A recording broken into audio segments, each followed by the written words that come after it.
Capítulo 6. Los efectos del movimiento del cuerpo y la postura. Este capítulo llama la atención sobre los significados que la gente puede atribuir a diversos gestos y movimientos corporales, pero insistiendo en que la medida en que las situaciones y las personas cambien, pueden sugerir nuevos significados para los mismos movimientos. Emblemas. Los emblemas son los actos no verbales que tienen una traducción verbal específica conocida por la mayoría de los miembros de un grupo de comunicación. Algunas de las semejanzas entre el uso de emblemas en una y otra cultura fueron inclinar la cabeza en señal de acuerdo, agitar el puño para expresar cólera, aplaudir para aprobar, levantar la mano para llamar la atención, bostezar como expresión de aburrimiento, ondear la mano cuando se deja un lugar, frotarse las manos para indicar frío y bajar los pulgares en señal de desaprobación. Ilustradores y otros movimientos corporales ligados con el habla humana. Los ilustradores son actos no verbales internamente ligados al discurso hablado. A menudo la cabeza y los ojos marcan enunciaciones dichas. Un cambio en la postura puede anunciar un nuevo tema o una diferencia de opinión, y las miradas del que habla pueden coincidir con pausas gramaticales. A veces nuestra retroalimentación mostrada normalmente en forma de expresiones faciales o movimientos de cabeza también aparecerá en articulaciones específicas del discurso de otras personas. Reguladores. Los reguladores son actos no verbales que mantienen y regulan la naturaleza alternante del hablante y oyente entre dos o más interactuantes. Los reguladores desempeñan también un papel muy importante en el inicio y fin de las conversaciones. Saludos y despedidas. El saludo realiza una función reguladora a través del señalamiento del comienzo de la interacción. El saludo conlleva también una información acerca de la relación entre los dos comunicantes, que contribuye a estructurar el diálogo que se establecerá seguidamente. Tanto la conducta verbal como la no verbal que se desarrolla en el saludo puede marcar las diferencias de estatus, ya sea subordinado y supervisor, así como el grado de intimidad, como conocidos o amantes. La principal función reguladora de la despedida es señalar el final de la interacción, el anuncio de que pronto terminará el contacto físico y o vocal inmediato. Una vez más, las manifestaciones no verbales específicas de estas funciones variarán según las relaciones entre los comunicantes. Las despedidas tienden a expresar una actitud de apoyo mutuo, lo que contribuye a eliminar cualquier negatividad que pudiera surgir de las señales de terminación del actual encuentro, a la vez que se establece un tono positivo para el próximo, tal y como se dijera, nuestra conversación ha finalizado pero nuestra relación no.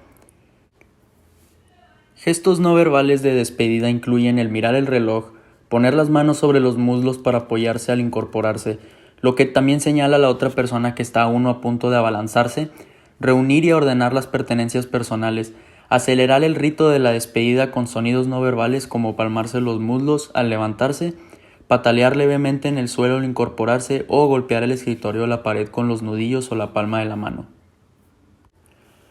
El turno en las conversaciones. Las conversaciones comienzan y en algún momento terminan, pero entre estos dos extremos es necesario intercambiar los roles de hablante y oyente, o sea, turnarse. Sin apenas ser conscientes, utilizamos movimientos del cuerpo, vocalizaciones y conductas verbales que desempeñan con sorprendente eficacia esta alternancia. El intercambiar con fluidez los papeles de hablante y oyente es, en realidad, una extensión de nuestro análisis de la sincronía de interacción. Los hablantes practican dos conductas de alternancia de turnos: la cesión del turno y el mantenimiento del turno. También los oyentes inician dos tipos de conducta de alternancia de turnos: la solicitación del turno y la renuncia al turno. A continuación analizaremos las conductas de parte de los hablantes y de los oyentes. De parte de los hablantes tenemos la cesión de turno. Significa entregar literalmente y esperar a que la otra persona comience a hablar. Las preguntas del hablante indican claramente que cede su turno y espera que el interlocutor responda. También podemos indicar el final de nuestra intervención vocalmente mediante un decrecimiento de volumen, un tempo más lento o un arrastramiento de la última sílaba. Mantenimiento de turno. Si por alguna razón el hablante no quiere ceder su turno, es probable que aparezcan diversas conductas, tal como que se incremente el volumen de la voz cuando se percibe que en el oyente hay señales de que pueda intervenir. Por otro lado, tenemos las conductas de los oyentes, como la solicitación del turno. Cuando no estamos en el uso de la palabra, pero queremos hablar, podemos poner de manifiesto diferentes conductas.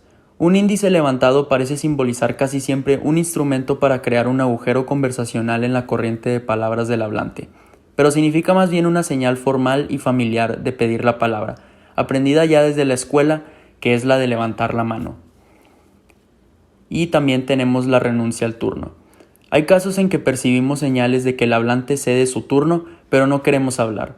Entonces probablemente nos mantendremos en posición relajada de oyentes, guardaremos silencio o miraremos intencionalmente a algo en el entorno. Más a menudo exhibiremos una conducta que muestre nuestro continuado interés en las palabras del hablante, pero que al mismo tiempo niegue que estemos buscando un turno. Adaptadores. Como el mismo término expresa, los adaptadores son adaptaciones conductuales que ejecutamos respondiendo a ciertas situaciones de aprendizaje. Por ejemplo, aprender a realizar alguna acción corporal o instrumental, a manejar las emociones propias, a satisfacer necesidades o llevarse bien con los demás. Estas conductas, o algunos restos de ellas, aparecen en situaciones en que la persona se siente cercana a las condiciones de las experiencias del aprendizaje temprano. Se incrementan con la tensión y el estrés, como los típicos tics nerviosos. También nos sirven para controlar o disimular nuestro estado emocional, o para ayudarnos en la concentración. Comunicación de actitudes, estatus y engaño a través de gestos, posturas y otros movimientos corporales. Algunas de las investigaciones de los movimientos y posturas corporales han analizado diversos efectos de comunicación antes que tipos específicos de conducta no verbal. Algunos tipos específicos de conducta se combinan mutuamente para comunicar una impresión particular. Nos ocuparemos aquí de los siguientes efectos o finalidades comunicativas, que son actitudes de gusto o disgusto, estatus y poder, y engaño. Actitudes.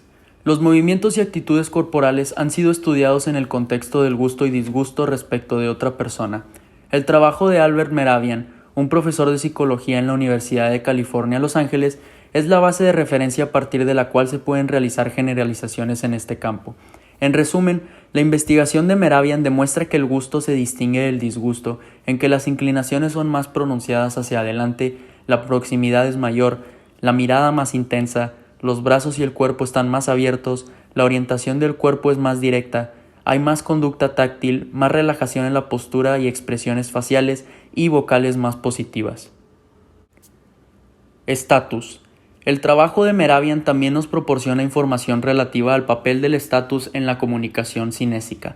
Por ejemplo, cuando se está de pie, se descubrió que la orientación de la espalda era más directa con un destinatario de elevado estatus que con uno de estatus bajo, independientemente de la actitud del hablante respecto del destinatario.